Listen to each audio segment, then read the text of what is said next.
नाज़रीन, नसीराबाद में भी बरसात जो तबाहकारियूं जारी आहिनि। बरसात खां पोइ इंफ्रास्ट्रक्चर मुकम्मल तौर ते तबाह थी वियो आहे। केतिरनि इलाक़नि में पाणी पिणु बीहजी वियो आहे। तफ़सील ॿुधाए रहियो आहे सिंध टीवी न्यूज़ जो रिपोर्टर अल्लाह बख्श कुरैशी। जी अल्लाह बख्श।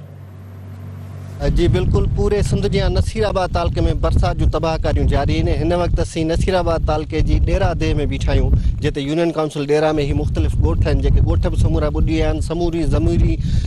ज़मीनी जेका रस्ता हुया उहे ॿुॾी विया आहिनि ऐं ज़रई ज़मीन में जेको पोखी थियल आहे, ॿिज पोखियल आहिनि, फसल थियल आहिनि, उहे लुड़ी विया आहिनि। चौतरफ़ पाणीअ जो रुगो समुंड उथली रहियो आहे ऐं हितां जा रहवासी सख़्तु परेशान आहिनि। जॻहियूं किरियूं आहिनि, अचो संदन मालूम करियूं त असांजी जेको आहे टोटल एराज़ी जेका आहे 100 एकड़ बरसाती पाणी ऐं सिम नाले जे जेको आहे लिपेट में अची वियो आहे। असांजो ॻोठु जेको आहे सॼो पाणीअ जी लिपेट में आहे। उते जेको आहे 4-5 घर जेके आहिनि पाणी जी लिपेट में अची जेको आहे किरी पिया आहिनि, जंहिंजी जेको आहे मालियत हींअर मां सम्झां थो त उहे ग़रीब जेके आहिनि उहे भरे बि नथा सघनि, न ठाहे सघंदा।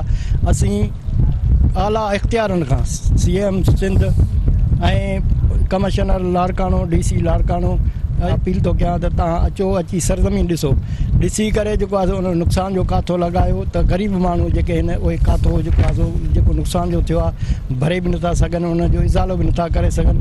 असांजूं ज़मीनूं टोटल 100 एकड़ जेके सारियुनि जो रोंबो थियल आहे उहे ॿुॾी वियूं आहिनि। असांजो ॻोठु ऐं असांजूं ज़मीनूं, असांजा रोंबा जेके थियल हुया ऐं जेके बेचारा हुआ सभु ॿुॾी विया आहिनि। असांजो ॻोठु जेको आहे वॾो पाणी जी लिपेट में आहे ऐं जाॾो काॾो जेको आहे असां हींअर जेको आहे ॿुॾूं था पिया। असांजी वसार आहे, जेके बि अमलदार आहिनि असांजी भरपूर मदद कराइनि। असांजूं जायूं घर किरी पिया आहिनि, असांजे ॻोठ में पाणी बीठो आहे। असांजो ॻोठु जो आहे बागलाबर ॻोठु, बागलाबर ही तमामु बरसाति जे लिपेट में अची वियो आहे। असांजूं सारियूं तबाह थियूं आहिनि, रोंबा थियल बेजारो जेको आहे उहो तबाह थियो आहे। हींअर बि असां मौजूदु हिन टाइम ते आहियूं ते बरसाति वसे थी पई ऐं तव्हां ॾिसी सघो था। असां सां महिरबानी करे मदद कयो ऐं भला थियण असांजो अर्ज़ात असांजी मदद करण, असां ग़रीब मिस्किन आहियूं। हीअ बरसाति जे करे पाणी वधी वियो आहे, जाॾऊं काॾऊं पाणी, असां सख़्तु परेशान आहियूं, सो असां सां मदद कई वञे।